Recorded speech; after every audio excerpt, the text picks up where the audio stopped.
अगर आप भूत प्रेत में दिलचस्पी रखते हो तो आपने कॉन्जरिंग मूवी सीरीज जरूर देखी होगी और आपको यह जानकर हैरानी होगी कि द नन मूवी भी कॉन्जरिंग का ही एक पार्ट है।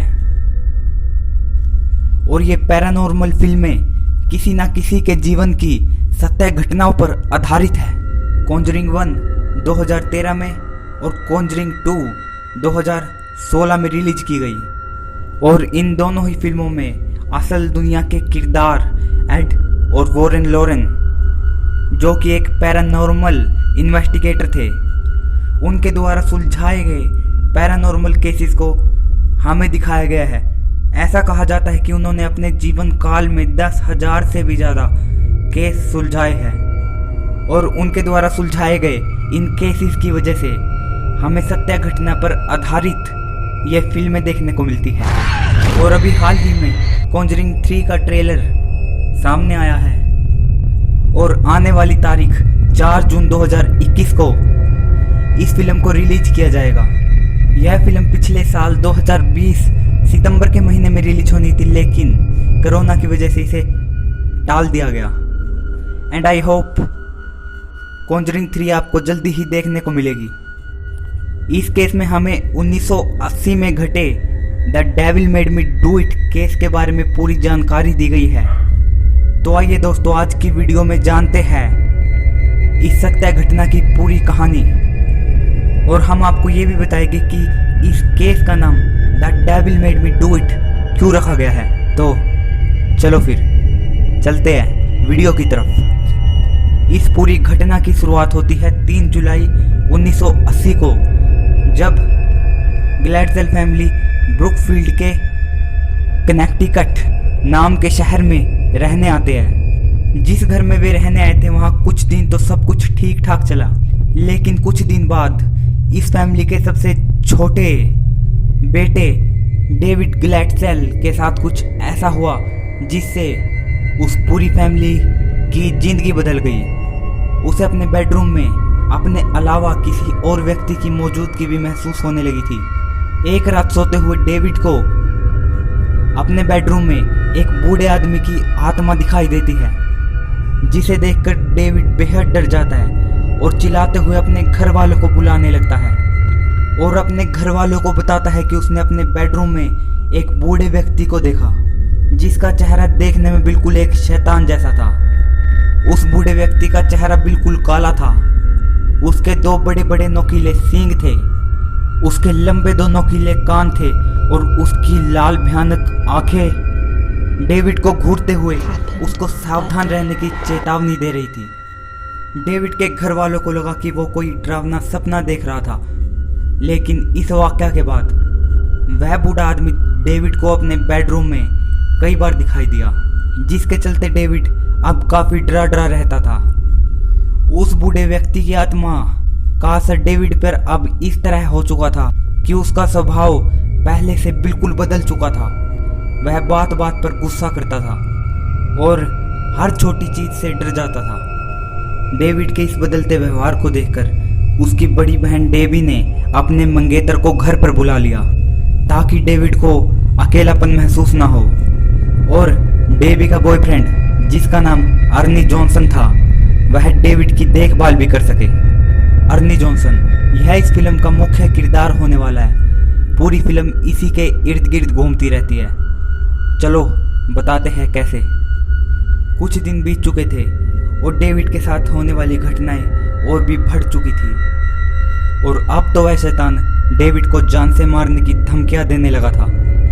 रोज रात सोने के बाद डेविड के बदन पर चोट के निशान दिखाई देते थे और इसके अलावा रोज रात घर के बेसमेंट से अजीबोगरीब आवाजें आने लगी थी। और समय के साथ जब ये घटनाएं काफ़ी बढ़ चुकी थी तो ग्लैडसेल फैमिली ने चर्च का सहारा लिया और चर्च के द्वारा भेजा गया एक प्रीस्ट ग्लैडसेल फैमिली के घर को शुद्ध कर देता है और घर में कुछ प्रार्थनाएं और कुछ रिचुअल करता है ताकि घर में मौजूद बुरी आत्माएं घर से दूर चली जाए। लेकिन इससे उस बूढ़े इंसान की आत्मा काफ़ी भड़क जाती है और वो अब डेविड पर पूरे तरीके से हावी हो जाती है। डेविड के बुरे सपने और बेसमेंट से आने वाली आवाज़ें अब और भी बढ़ चुकी थी और अब डेविड भी अलग अलग आवाज़ों में अपने घर वालों को चिल्लाने और उन्हें गंदी गंदी गालियाँ देने लगा था। ग्लैडजेल फैमिली ने बहुत कोशिशें की कि सब ठीक हो जाए, लेकिन सब व्यर्थ गया। अंत में ग्लैडजेल फैमिली ने एड और लॉरेन वारन से मदद मांगी और अगले ही दिन एड और लॉरेन उनके घर पर पहुंच गए। जब उन्होंने पहली बार डेविड का इंटरव्यू लिया तो उन्हें कई अजीब चीज़ें महसूस हुई। उन्होंने बताया कि डेविड के आसपास हर समय एक काली परछाई मौजूद रहती है, जिसे केवल डेविड ही महसूस कर पाता है, और ये वही परछाई है जो रोज रात डेविड को चोट पहुंचाती है। अब ये पूरी तरह से साफ हो चुका था कि डेविड को कोई कंट्रोल कर रहा था, और एड और लॉरेन वॉरन के अनुसार डेविड पर पूरी 43 शैतानी आत्माओं का कब्जा था। इसके बाद वॉरेंस ने मिलकर 4 प्रीस्ट के साथ 3 बार डेविड पर झाड़ फूक की प्रक्रिया की, और अब इन प्रक्रियाओं के बाद डेविड पूरी तरह से ठीक हो चुका था। लेकिन इस प्रक्रिया के दौरान डेबी के बॉयफ्रेंड अर्नी जॉनसन ने कुछ ऐसा किया जो इसके पीछे की वजह बनी, और ये अर्नी जॉनसन की जिंदगी की सबसे बड़ी गलती थी। झाड़ फूक के बीच में ही अर्नी ने जोर से चिल्लाकर शैतानों को चुनौती दी थी कि वो डेविड का कुछ नहीं बिगाड़ सकते, क्योंकि ये काफ़ी कमज़ोर आत्माएं हैं और वे अर्नी के शरीर पर कब्जा करने से डरते हैं। यह घटना जून जुलाई के महीने की थी और 5 महीनों तक सब कुछ ठीक चला। लेकिन जब दिसंबर आया तब डेविड की बड़ी बहन डेबी अर्नी जॉनसन के साथ एक नए घर में शिफ्ट हो गई थी, जिस घर का मकान मालिक था एलन गोनो।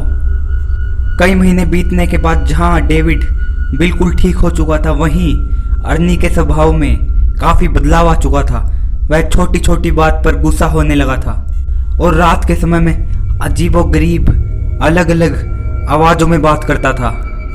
और डेबी ने दावा किया झाड़ फूक वाले दिन के बाद अर्नी कभी कभी बेहोशी की हालत में चला जाता और यह दावा करता कि उसे वही बूढ़े आदमी की आत्मा दिखाई दे रही है जो डेविड को दिखाई देती थी। अर्नी के इसी स्वभाव से कुछ महीने बीते और अब वो दिन आ चुका था कि अर्नी ने अपने ही मकान मालिक की हत्या कर दी थी।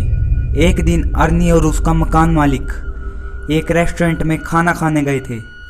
वो दिन था फरवरी 16, 1981। रेस्टोरेंट में दोनों के बीच कुछ कहासुनी हो जाती है और अर्नी बेहोशी की हालत में चीखने और चिल्लाने लगता है, और इसी बहस में वो एलन को चाकू मार देता है।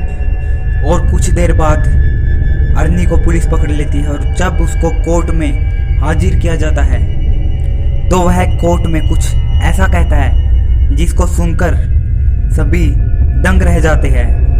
अर्नी अपने बयान में कहता है कि the devil made me do it, और अर्नी के इसी बयान के साथ यह अमेरिका का पहला केस बनता है जिसमें एक वारदात के पीछे किसी शैतान को दोषी ठहराया जाता है।